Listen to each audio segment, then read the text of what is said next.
Vou lhe dizer logo de começo, antes que o senhor me chame de mentiroso, como fizeram tantos outros, que o que vivi naquela noite de lua cheia, na Serra do Estevão, em 1932, não cabe em relatório, nem em reza, nem nas tais lendas brasileiras que o povo repete nas encruzilhadas.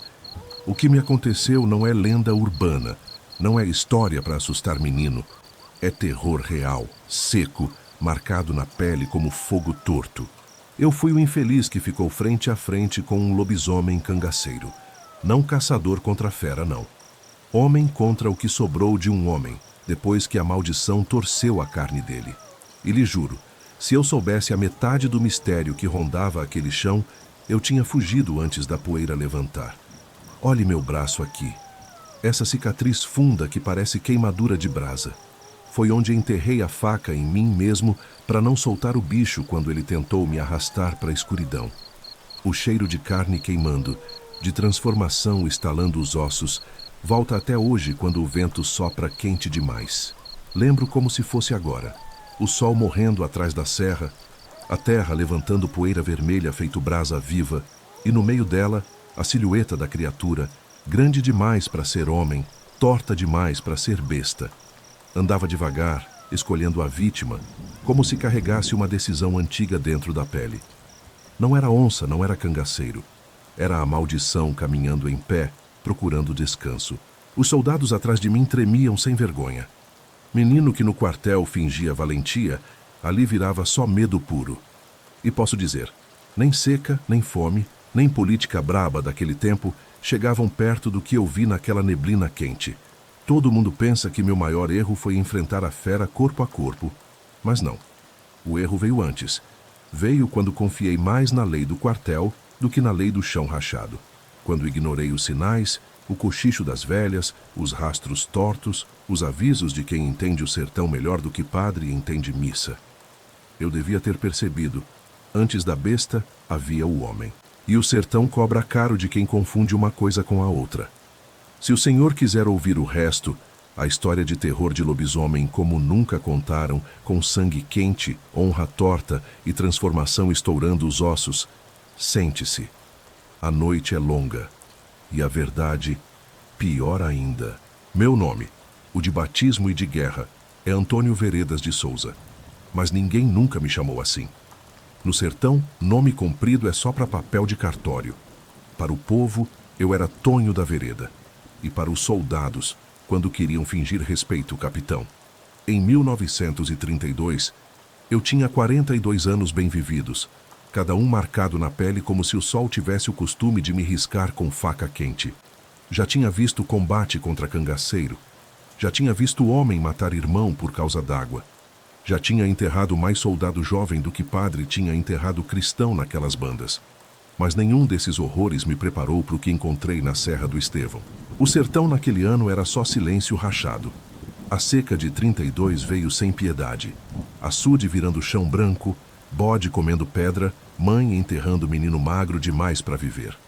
As volantes andavam tateando estrada como cego procurando parede. E onde o governo chegava, chegava a ordem. Geralmente dada por quem nunca sujou o pé de poeira. Diziam que ainda existiam restos da coluna Prestes circulando escondidos e que bandidos de Lampião estavam se misturando com gente comum, levando pavor para as fazendas do Piauí. Qualquer rastro estranho virava motivo para despacho militar. Foi assim que caiu para mim a caça a Júlio, o pistola muda. Um ex-cangaceiro dos mais perigosos, não porque gritava ou ameaçava, mas justamente porque não dizia nada. Desde novo, era conhecido pelo silêncio bruto, daquele que não pesa na voz, mas pesa no ar. Falava-se que ele tinha feito um trato ruim lá pelas bandas da fazenda Jacurutu, onde há uma encruzilhada que o povo evita até meio-dia. Ninguém contava direito o que ele tinha pedido ou prometido, mas diziam que depois disso, o homem nunca mais sorriu e sua mira ficou fina como punhal de punção. Quando a ordem chegou ao meu quartel, não veio com explicação. Veio apenas com urgência. Caçar e capturar o ex-cangaceiro Júlio, vulgo pistola muda, visto por fazendeiros da região. Só isso. Não mencionaram maldição, transformação, nada do que realmente estava acontecendo. Para o governo, tudo é caso de polícia. Para o sertanejo, nem sempre. Só que naquela época eu ainda acreditava mais no papel timbrado que nos olhos do povo. Na primeira noite de viagem, encontramos 3 retirantes quase secos acocorados numa sombra rala. Um deles, velho de barba de arame, pediu água e pediu conselho junto. Não sigam para Jacurutu, capitão. O que ronda por lá não é de Deus. Os soldados tremeram. Eu, para manter a pose, ri do velho. Disse que cangaceiro disfarçado de assombração não me assustava. Mas por dentro, confesso, alguma coisa daquela fala ficou espetada, feito espinho de chique-chique. Conforme avançamos, os sinais começaram a aparecer. Noite sem vento, mas as folhas de Jurema mexendo sozinhas. Urubu que não pousava, só rodava. E então, o que me incomodou de verdade. Rastros grandes demais, pesados demais, como se um homem calçasse ferradura. Ninguém disse nada a princípio, mas todos viram aquelas marcas fundas no barro seco, acompanhadas de arranhões em troncos de angico, arranhões que nenhum facão faria com tanta força. Aí começaram os cochichos. Soldado velho contando a história do avô, soldado novato perguntando se era pecado falar de lobisomem em serviço. E eu, como sempre, mandando calar. Homem é homem, eu dizia. O resto é conversa de beira de fogão. Esse foi meu segundo erro maior que o primeiro. Confundir soberba com coragem. O sertão não gosta de quem se arma só de razão. Ele exige respeito. Mas eu, acostumado com uniforme e patente, acreditava que podia dobrar qualquer mistério do mato apenas com disciplina e pólvora. Quando chegamos perto da fazenda Jacurutu, a tensão virou um peso real no ar. Os moradores nos recebiam com os olhos baixos, falando apenas o necessário. Diziam ter visto uma sombra grande, um bicho que andava meio torto, um homem que não era mais homem. Teimoso, eu anotava tudo no caderno, mas sempre escrevia a mesma palavra, histeria. Só que lá no fundo, eu já sabia que não era só isso. Havia um medo velho rondando aquelas casas, um medo que não fazia barulho, mas empurrava todo mundo para dentro antes do escurecer. Um medo que não era de cangaceiro, era de algo que caminhava no limite entre o vivo e o amaldiçoado. E mesmo assim eu segui. Dei ordem, montei guarda, avancei pela caatinga com aquela certeza tola de que o mundo podia ser explicado no papel do quartel. Não percebi que, naquele momento, já não caçava Júlio, o pistola muda. Estava entrando no trilho de uma coisa muito mais funda e mais antiga. Algo que já tinha deixado de ser humano, antes mesmo de eu montar a patrulha. Foi ali, naquela aproximação muda, que o verdadeiro horror começou a levantar do chão. E eu, cego pela minha própria descrença, não soube ver. A primeira claridade daquela manhã parecia doente, amarela demais, como se o sol tivesse cansado de nascer num lugar tão seco. A caatinga rangia feito ossos velhos e meus soldados andavam num silêncio que não era disciplina. Era medo morando nos passos. Estávamos a meio-dia de caminho da fazenda Jacurutu, quando o cabo Januário me chamou. Capitão, melhor ver isso aqui. Fui contrariado. Ele estava abaixado sobre um pedaço de barro endurecido, riscado por pegadas. De longe eram só marcas escuras, mas de perto eram outra história. As primeiras impressões eram nítidas. Pés humanos, descalços, batidas fundas, típicas de homem acostumado a correr na caatinga. Coisa de cangaceiro. Mas a cada passo, a forma ia mudando. O calcanhar ficava mais alongado, os dedos mais separados, até que, umas 5 ou 6 pegadas adiante, já não era rastro de gente.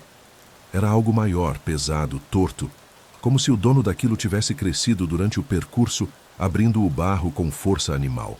Isso aí não existe, capitão, murmurou Januário, semblante branco de pó. Existe sim, respondi seco. É só alma de cabra assustada achando fantasia onde não tem. Era minha função manter a ordem. Mas quando toquei a marca com a ponta do dedo, senti uma umidade quente, recente. Aquilo não tinha nem meia hora, e não parecia obra de nenhum bicho que eu conhecesse. Os soldados se juntaram ao redor. Um deles, o mais novo, o tal do Alfredo, 20 anos no papel e uns 15 no olhar, perguntou baixinho. O senhor acredita em lobisomem, capitão? Acredito em homem ruim armado, rebati. Isso aí é rastro de pistoleiro cansado, só isso. Mas minha voz saiu dura demais, como se eu estivesse tentando convencer a mim mesmo. Seguimos a trilha, e quanto mais andávamos, mais o chão contava histórias erradas.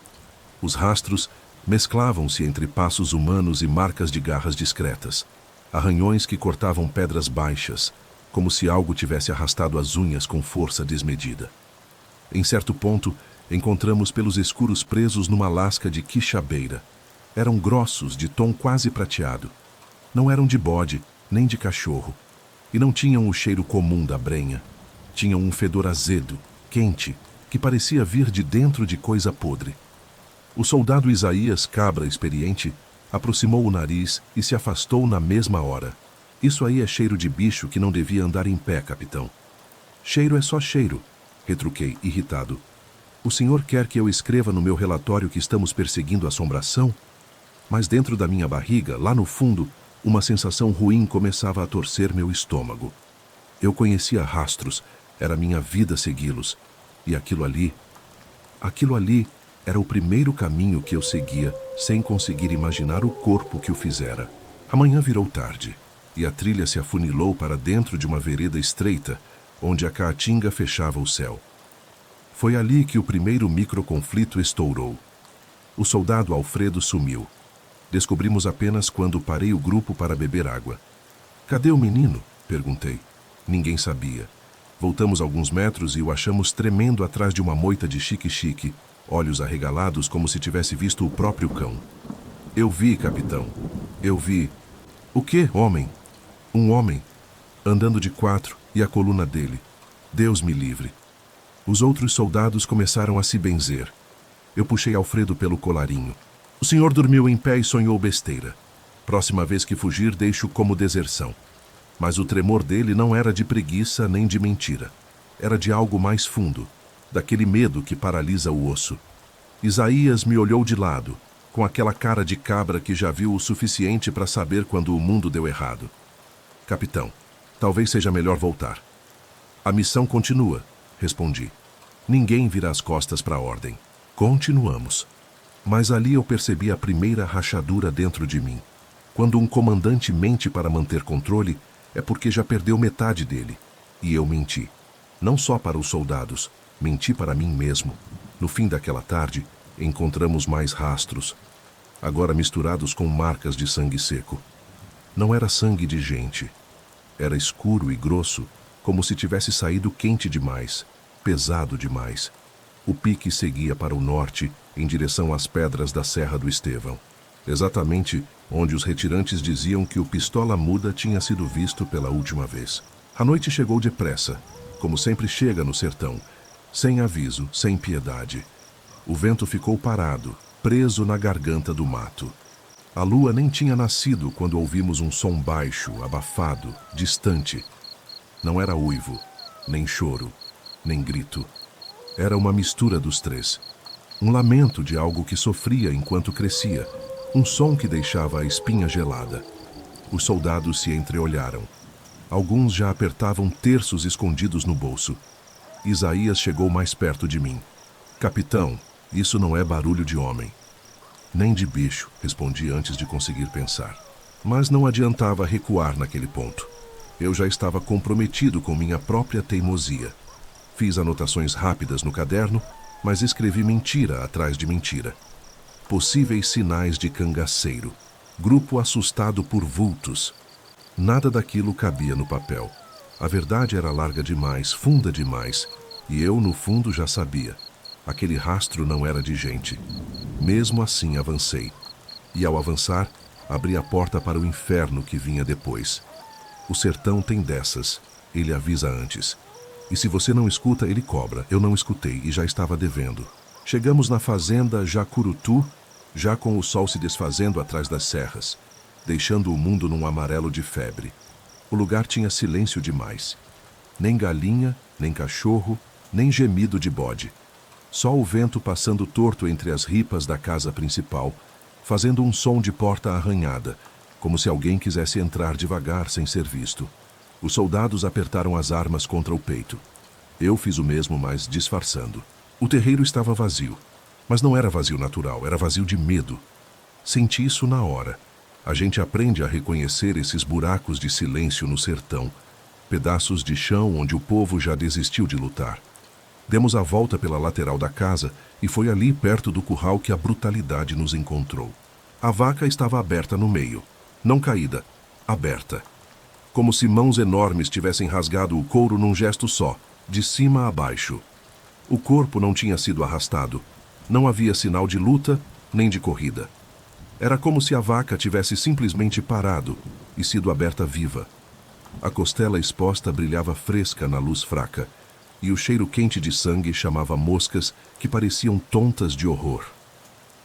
Isso não é obra de cangaceiro, capitão, Isaías murmurou. Cangaceiro faz pior, respondi, mas não assim. E essa última parte eu falei baixo, quase sem querer. O cabo Januário examinou a carcaça e encontrou marcas de garra na carne. Mas não era garra de onça. Era mais funda, mais larga, como se fossem dedos humanos ampliados. Dedos de alguém que tinha crescido demais, rápido demais, como se o corpo não coubesse mais dentro da própria pele. Eu me abaixei e toquei o corte. A borda ainda estava quente. Aquilo tinha acontecido há minutos, não horas. Minutos. Foi então que ouvimos passos leves atrás de nós. Todo mundo levantou arma.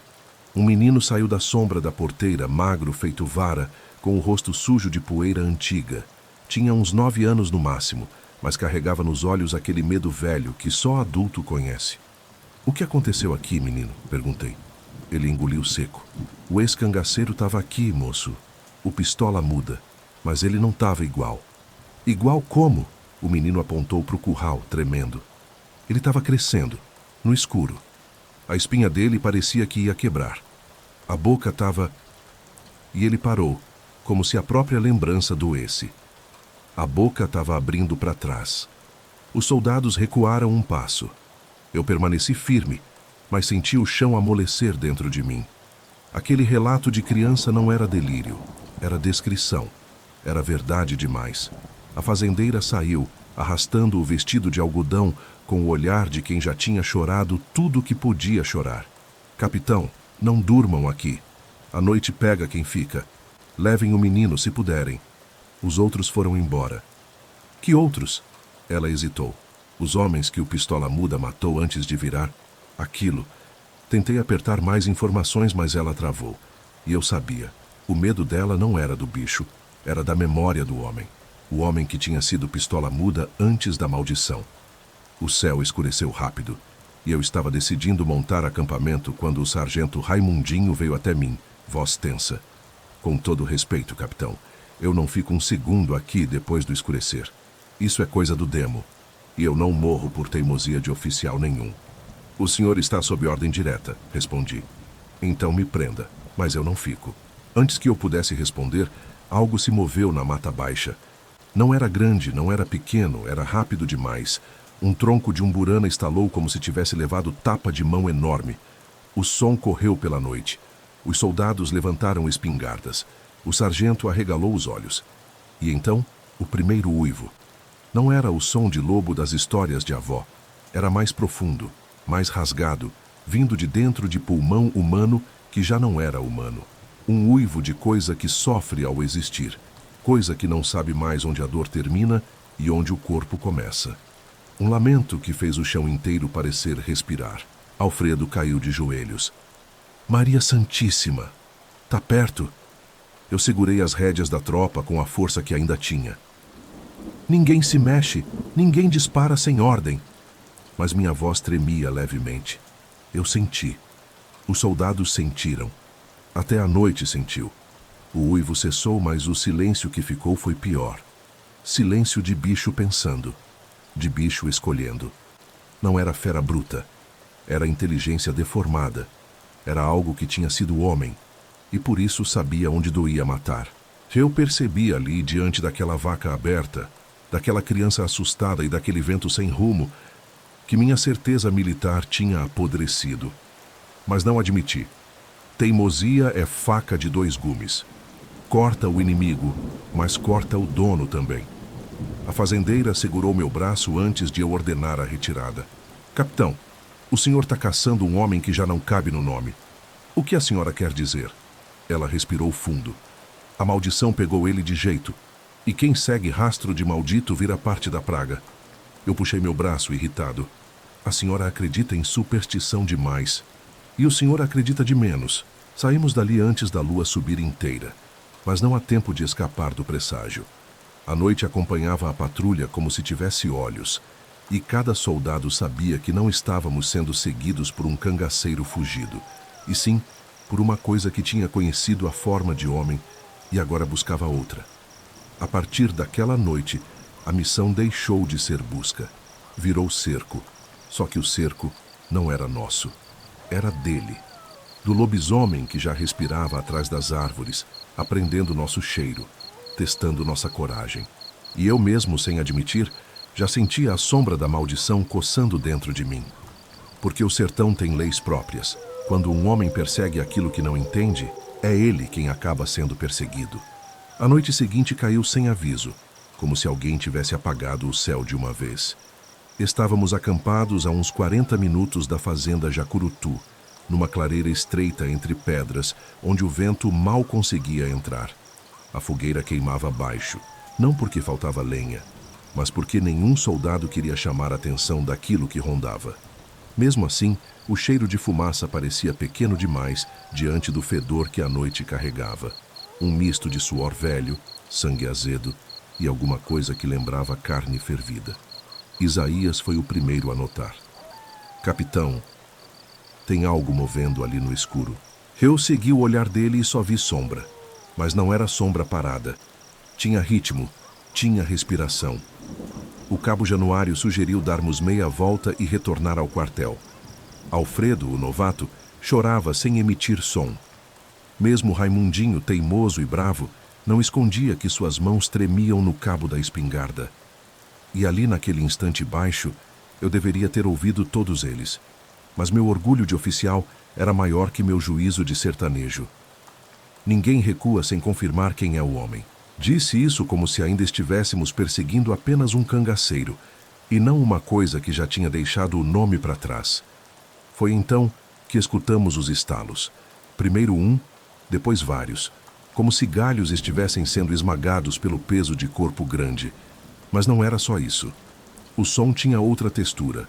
Ossos movendo, quebrando, rearrumando. A noite ficou tomada por essa sinfonia horrenda. O rearranjo de algo que tentava caber numa forma nova. Eu fiz sinal para apagarem a fogueira. Todos obedeceram rápido. A escuridão se fechou sobre nós como roupa molhada. Quando os nossos olhos acostumaram, vimos, a uns 30 metros, uma figura agachada atrás de um cajueiro bravo. A lua surgia entre nuvens, fina, cruel, iluminando só o suficiente para nos condenar à verdade. Era Júlio, o pistola muda. Ou o que restava dele. Ele estava nu, o corpo sujo de terra e sangue seco.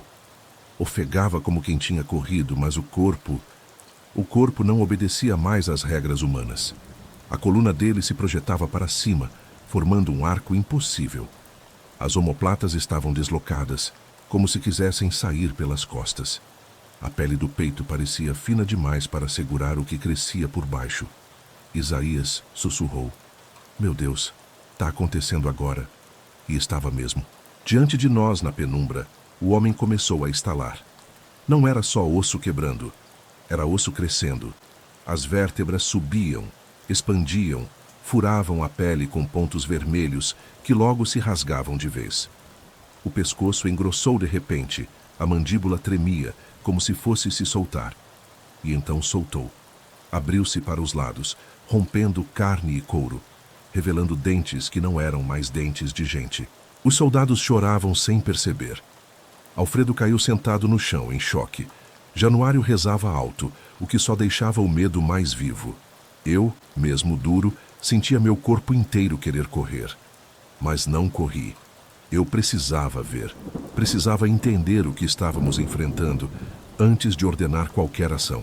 O pistola muda levantou as mãos, mas não eram mais mãos. Os dedos tinham se alongado, engrossado, e nas pontas surgiam garras curvas, negras, como se estivessem queimadas. Ele tentou falar. Pela primeira vez em toda a vida de silêncio, tentou emitir palavra. Mas da garganta dele só saiu um urro rasgado, metade humano, metade animal, metade dor pura. O soldado Mário, que estava ao meu lado, perdeu a cabeça. É agora! Vou matar a peste! Não, eu disse, mas era tarde. O tiro ecoou pela noite. A bala acertou o ombro da criatura. O efeito foi imediato. O lobisomem girou a cabeça com velocidade impossível e saltou. Não correu, saltou. Um salto longo, pesado, certeiro, que atravessou 10 metros como se fosse nada. O pobre Mário nem teve tempo de gritar. A criatura o atingiu no peito, e o som que ouvi foi o de costelas virando pó dentro do corpo. A cena foi tão rápida que os outros soldados só ficaram congelados, como se o mundo tivesse sido arrancado debaixo deles. Eu saquei a faca. Não por valentia, mas porque era o único gesto que o medo me permitia. A faca velha, manchada de ferrugem e suor, parecia pequena demais diante da fera que agora se erguia sobre o corpo destroçado do soldado. O lobisomem nos olhou, não com olhar de bicho, não com fome, com algo que parecia tristeza deformada, como se uma parte de Júlio ainda estivesse lá dentro, encarcerada, vendo tudo acontecer sem poder impedir. E então a criatura virou o rosto para o mato e correu, sumindo na escuridão com velocidade que nenhum cavalo alcançaria. Capitão, o que é isso? Alfredo soluçou. Eu não tinha resposta. Guardem as armas, recuar agora é morte certa. E o que vamos fazer? Januário perguntou. Vamos viver até amanhecer. O resto a gente decide depois. Só que não era verdade. Eu não tinha mais controle da tropa. A morte do soldado Mário abriu um buraco no espírito do grupo. Vi nos rostos deles. Eu tinha perdido os homens. E o pior, perdido por insistir que estávamos lidando com algo humano. O sargento Raimundinho se aproximou. O senhor viu, capitão, não dá mais para fingir. Isso não é cangaceiro. Isso não é gente. Eu respirei fundo. É um homem que virou outra coisa. Então só resta fugir. Não. Resta entender o que ele quer. O sargento engoliu seco. Uma besta dessas só quer matar. Não, respondi, lembrando do olhar breve que vi nos olhos amarelos. Isso aí não é besta. Isso aí é dor andando. Ninguém dormiu naquela noite. O vento trazia cheiros que não pertenciam à caatinga, e cada pedra parecia esconder a respiração da fera. Quando o sol enfim nasceu, os soldados estavam pálidos, esgotados, quebrados. E eu, pela primeira vez, sabia sem dúvida nenhuma. Nós não estávamos caçando o Pistola Muda. Estávamos testemunhando sua condenação. E aquilo era apenas o começo. Subimos a Serra do Estevão como quem escala a própria boca de um inferno seco. O sol ainda nem tinha se firmado no alto quando partimos, mas o calor já dava a sensação de que alguém segurava nossa nuca sobre um tacho quente. Os soldados caminhavam em silêncio, cada passo ecoando a morte da noite anterior. Ninguém queria falar do que tinha visto, e ao mesmo tempo, todo mundo só pensava naquilo. Eu ia na frente não porque queria, mas porque precisava. A autoridade do oficial só vale enquanto o medo dos outros não é maior que a fé na sua liderança. E ali, naquela serra áspera de pedra branca, minha autoridade pendia por um fiapo. A subida era torta, cheia de lajedos que cortavam a bota como faca cega. A vegetação rareava até virar só tronco seco, pau retorcido, espinho esperando descuido. Era o terreno perfeito para quem conhecia as entranhas da caatinga, e o Pistola Muda conhecia. Mesmo antes da maldição, o cabra era um rastreador nato, desses que escutam o silêncio como se fosse mapa. No meio da manhã encontramos sinais dele. Sinais diferentes dos da noite anterior. Não eram rastros de transformação, nem garras afiadas. Eram marcas de um homem tentando se esconder. Um pedaço de pano preso numa pedra. Impressões humanas, pisadas profundas, irregulares. Júlio, ou o que sobrava de Júlio, tinha passado por ali ainda com algum controle do próprio corpo. Alfredo, que seguia no fim da fila, murmurou. Talvez ele ainda lembre quem é. Januário respondeu seco. Lembrar não salva ninguém quando a noite chegar. Continuamos até alcançar um platô estreito, onde as pedras formavam uma espécie de meia-lua voltada para o vale. Ideal para descansar, ideal para ser cercado também. Eu sabia disso. Ainda assim mandei o grupo parar. Os homens estavam quebrados e a serra não perdoa a fraqueza física. Enquanto bebíamos água racionada, goles pequenos, quase simbólicos, notei o silêncio. Não o silêncio comum da caatinga, mas aquele que pesa, que desce sobre os ombros como se o ar tivesse engrossado. O vento parou, a sombra se encolheu, e aí eu senti. Não estávamos sozinhos. Isaías levantou a cabeça na mesma hora que eu. Ele está por perto, capitão. Não faça barulho. Barulho não adianta mais. Ele sabe onde estamos desde ontem. O soldado Gerson, nervoso, deixou escapar. Mas por que não ataca logo? Isaías respondeu antes que eu pudesse. Porque ele pensa. E essa verdade caiu sobre os homens como golpe de porrete. Fiz sinal para que todos se abaixassem.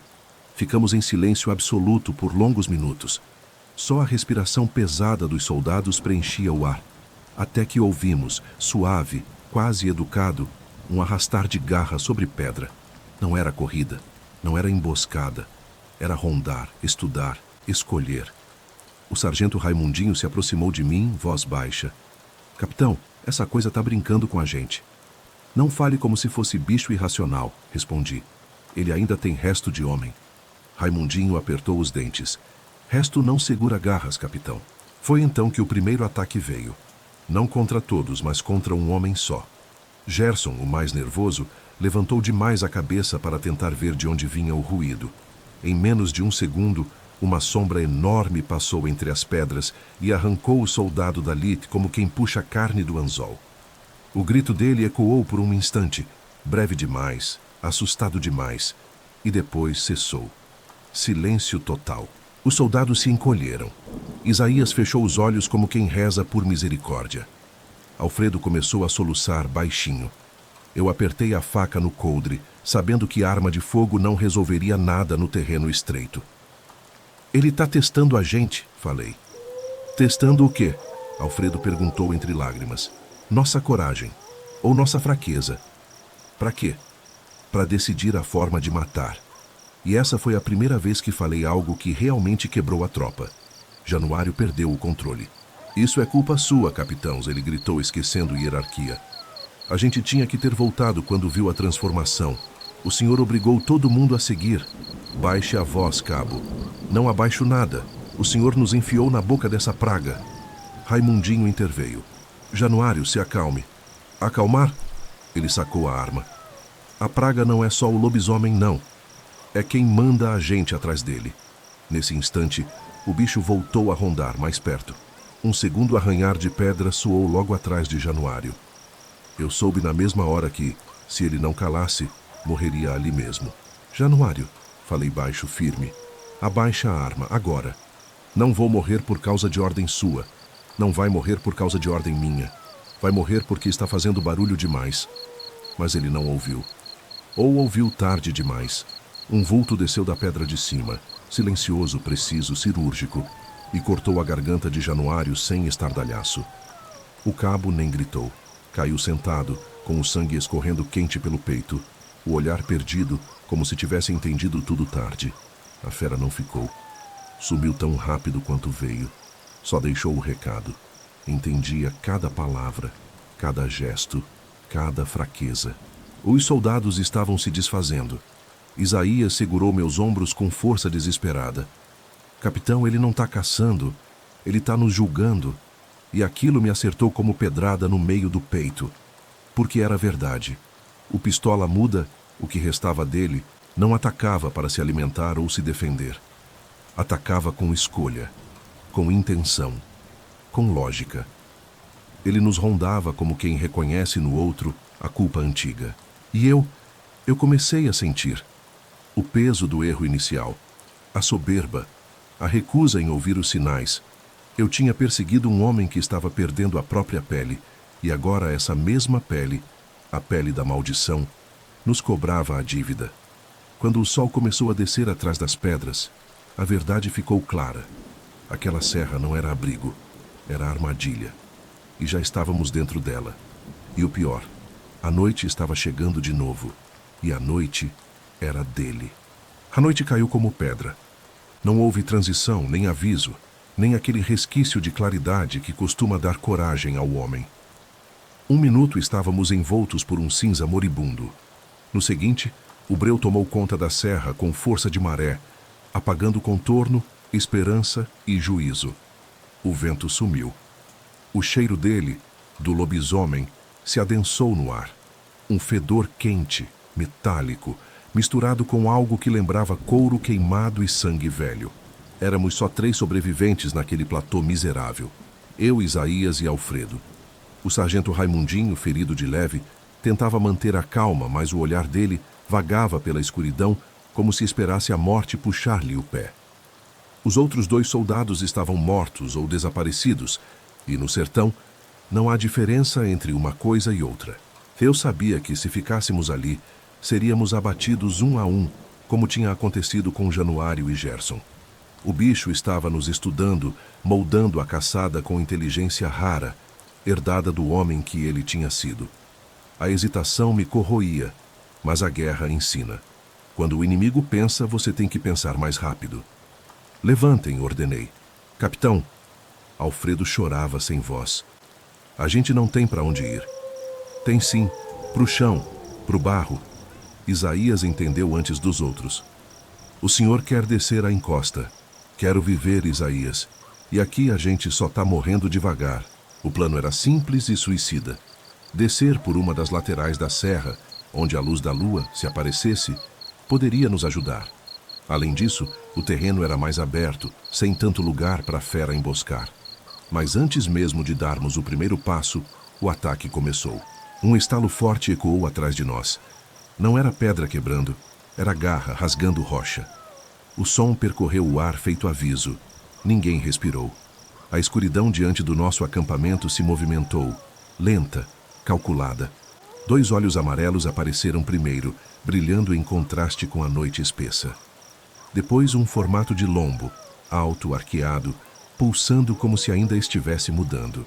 Ele estava maior do que na noite anterior.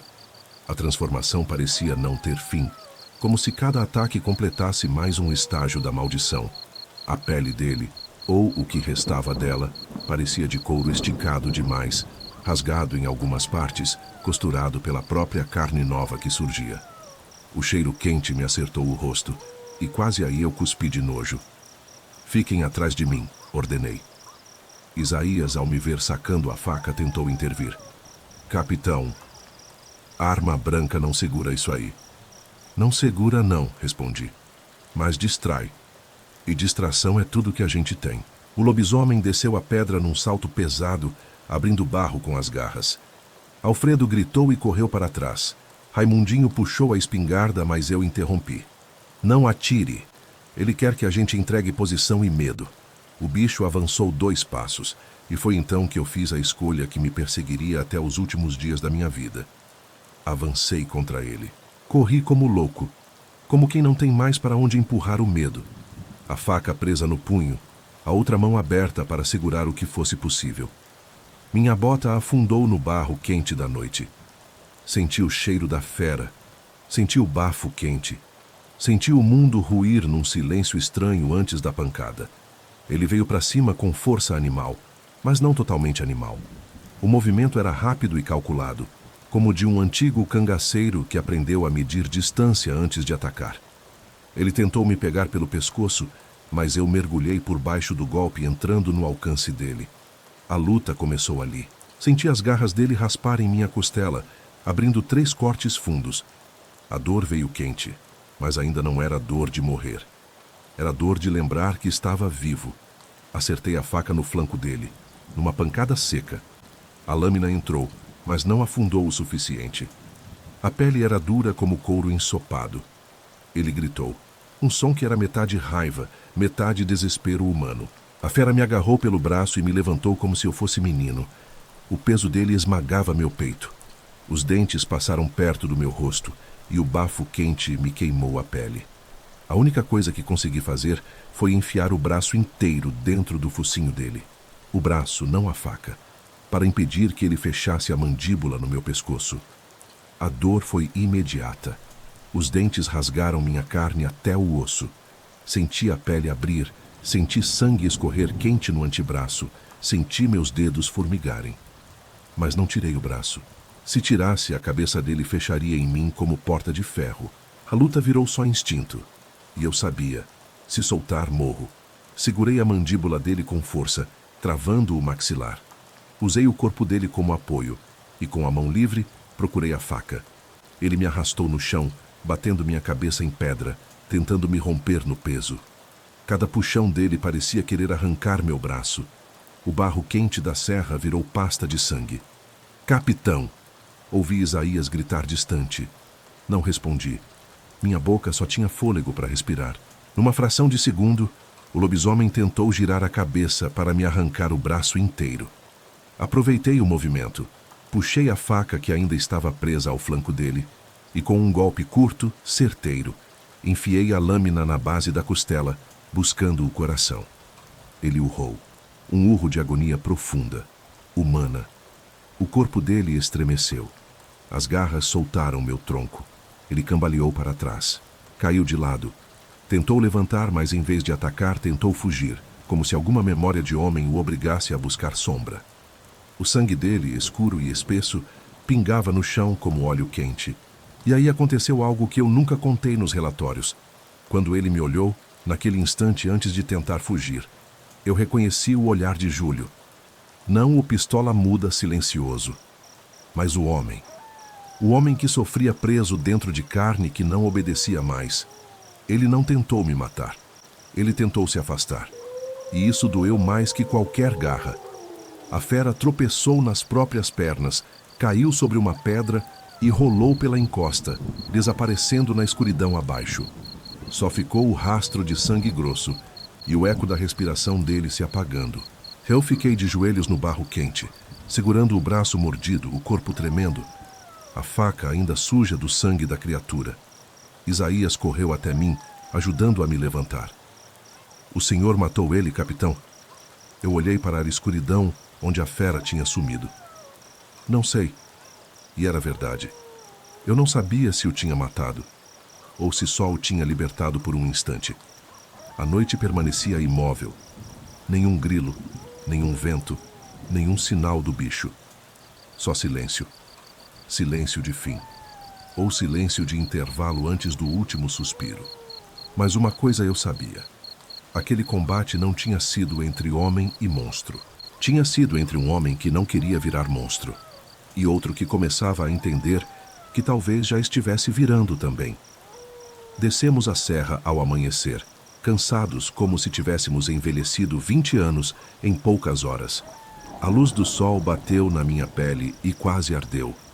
Não por causa da ferida, mas da sensação de estar vendo o mundo de volta, depois de uma noite dentro do inferno. O ar parecia pesado demais para um dia claro. A serra inteira cheirava a sangue escondido. Descemos devagar, seguindo o rastro grosso deixado pela fera. Um rastro que diminuía a cada metro. Não pela distância, mas porque a forma dele mudava. Os passos largos e tortos iam encolhendo, as marcas profundas virando pegadas irregulares, humanas demais. Em certo ponto já não havia garras, só arrasto de calcanhar.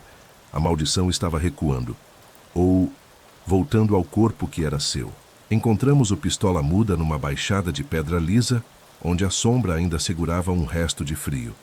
O corpo estava nu, torto, deitado de lado como quem tentou levantar e não conseguiu. O sol batia no rosto dele, e por um instante, antes de ver o sangue, pareceu que estava dormindo. Mas a carne dizia outra coisa. Cortes profundos, ossos deslocados, marcas de metamorfose violenta. A ferida que eu deixara no flanco dele tinha voltado ao tamanho de uma faca de gente, como se a carne tivesse encolhido no processo de se recompor. Alfredo se ajoelhou primeiro. "Meu Deus do céu! É ele! É só ele agora!" Isaías permaneceu atrás de mim, calado. Era o silêncio de quem entende que algumas mortes vêm antes da hora e outras vêm tarde demais. Aproximei-me devagar. O rosto de Júlio estava sereno, sem a expressão de fúria ou dor que eu esperava. Parecia até aliviado. E aquilo me feriu mais que qualquer garrão da noite anterior. Apontei a mão para fechar os olhos dele. Mas antes disso, percebi algo. No canto da boca havia um pequeno corte. Um ferimento novo, como se ele tivesse tentado mover os lábios. Como se tivesse tentado dizer algo antes de morrer.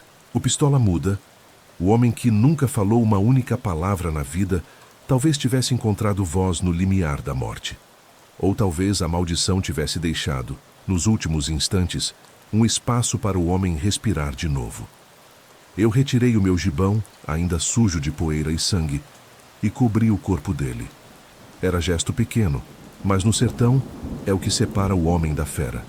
Honra diante dos mortos, mesmo quando esses mortos foram monstros por uma noite inteira. Capitão, Isaías começou. O que vamos dizer no quartel? Eu não respondi de imediato. Olhava o rosto de Júlio, tentando entender. Vamos dizer a verdade, falei por fim. A verdade? Alfredo quase riu, nervoso. Vão chamar a gente de maluco. Que chamem. Mas eu não vou enterrar esse homem 2 vezes. Sabia, no entanto, que a verdade era uma moeda que poucos aceitariam. As forças volantes viviam de relatórios limpos de mortes explicadas, de culpas atribuídas a homens de carne e osso. Uma fera amaldiçoada não cabia na lógica do governo, não cabia nem na lógica da igreja. Ao meio-dia chegamos à base provisória, onde outros oficiais esperavam reforços. Quando viram o estado do nosso grupo, 2 homens vivos, um ferido e eu carregando um corpo coberto, entenderam que havia coisa séria. O comandante local se aproximou e perguntou: quem é esse morto? Júlio, o pistola muda. E os outros soldados? Mortos também. Ele suspirou, balançando a cabeça. Preciso que o senhor escreva relatório completo. Escreverei. E preciso que o senhor descreva a morte como sendo enfrentamento com um cangaceiro armado. Não foi isso que aconteceu. Não importa. É isso que vai constar. Não precisamos espalhar superstição no estado. A raiva subiu em mim devagar.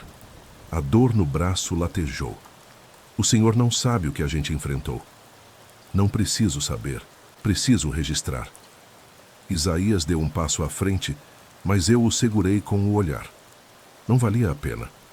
O comandante continuou. É simples, capitão. Diga que o cangaceiro resistiu, matou parte da sua tropa e o senhor o abateu. Nada de lobisomem. Nada de maldição. Entendido? Eu respirei fundo. O vento quente bateu no meu rosto e, por um instante, pareceu que o uivo da noite anterior ainda ecoava entre as pedras. Não, senhor. Não está entendido. O comandante franziu o senho. O que pretende fazer, Tonho da Vereda? Pretendo contar o que vi, mesmo que ninguém acredite. Ele bufou, virou as costas e saiu resmungando algo sobre oficiais teimosos. Mas eu fiquei ali, parado, olhando o corpo do pistola muda sob meu gibão, sentindo o peso da decisão sobre os ombros. A verdade não devolvia os mortos, não apagava a vergonha, não limpava a culpa, mas era a única coisa que ainda podia honrar aquele homem silencioso, cuja maldição tinha explodido de dentro para fora. E no fundo, bem no fundo, eu sabia que a história dele não terminava ali, porque a maldição não morre com o amaldiçoado. Ela se espalha no chão, entra no vento, pinga no sangue dos que sobreviveram. E eu era um desses. O capitão que enfrentou o lobisomem corpo a corpo e que agora carregava um pedaço da noite dentro da própria pele. Agora que o senhor já ouviu tudo, posso dizer sem gaguejar. O sertão não esquece, só enterra por cima. E o que aconteceu em 1932, naquela serra dura do Piauí, continua enterrado em mim, mesmo que os relatórios do quartel tenham tentado varrer tudo para debaixo da poeira. Voltei para casa semanas depois, com o braço costurado por médico que não acreditava no que via, e com a alma marcada de um jeito que padre nenhum soube absolver. As pessoas olhavam meu ferimento e perguntavam de que bicho era. Eu respondia: de um que já não existe mais. Mentira mansa, conveniente, que mantém o mundo funcionando. O que eu não dizia é que o bicho talvez existisse, sim, não na carne, mas no resto do que ele deixou. Com o tempo, aprendi a calar como o pistola muda calou a vida inteira. Talvez por respeito. talvez por medo de que a história, dita em voz alta, acordasse algo que preferia ficar quieto. Mas à noite, o silêncio não obedecia a ninguém. Eu sonhava com o combate. Sonhava com o meu braço dentro da boca da fera, com o bafo quente, com o olhar que, por um instante, não era de monstro. Era de homem pedindo fim. Sonhava também com a fuga dele depois da facada, aquele recuo quase envergonhado, como se tivesse lembrado quem era, e por lembrar tivesse sentido vergonha de existir daquele jeito. Passaram-se anos, e o mundo seguiu seu rumo. Outras secas vieram, outras mortes, outras guerras políticas que giram em círculo como urubu sem carniça. O quartel me aposentou por invalidez leve, embora eu ainda tivesse força para derrubar um bode no braço bom. Mas minha força não era o problema. Meu silêncio, sim. A cidade pequena percebe quando um homem carrega coisa demais nos ombros. Hoje, velho como um buzeiro torto, escrevo estas linhas por teimosia e por medo. Sim, por medo. Não do que aconteceu, mas do que talvez ainda esteja acontecendo. Porque algumas noites, quando o vento sopra de lado e o sertão fica quieto demais, eu ouço. Não é uivo de cachorro nem gemido de vento preso na palha. É outra coisa. Um som profundo, distante, como memória tentando virar voz. Às vezes penso que é só minha cabeça velha tropeçando nas lembranças. Outras vezes, sinto algo coçar dentro da cicatriz do meu braço, como se a carne lembrasse antes de mim. Como se a maldição tivesse deixado lá dentro um fiapo, um eco, um resto de noite agarrado no meu sangue. E aí eu me deito, viro para o lado, fecho os olhos e faço o que o Pistola Muda fez a vida inteira. Fico em silêncio. Silêncio de homem que já viu demais. Silêncio para não acordar o que dorme. Silêncio para não chamar o que escuta. Mas o sertão não respeita silêncio de ninguém. Ele guarda, ele mastiga, ele devolve quando quer. E quando o vento traz aquele uivo vez ou outra, eu finjo que não é comigo. Finjo que é só bicho perdido, só eco de pedra, só imaginação de velho. Mas no fundo sei, e agora o senhor sabe também. No sertão, o monstro nunca é só a fera. É o homem que se perde antes dela chegar, e o pedaço dela que fica no homem depois que ela se vai.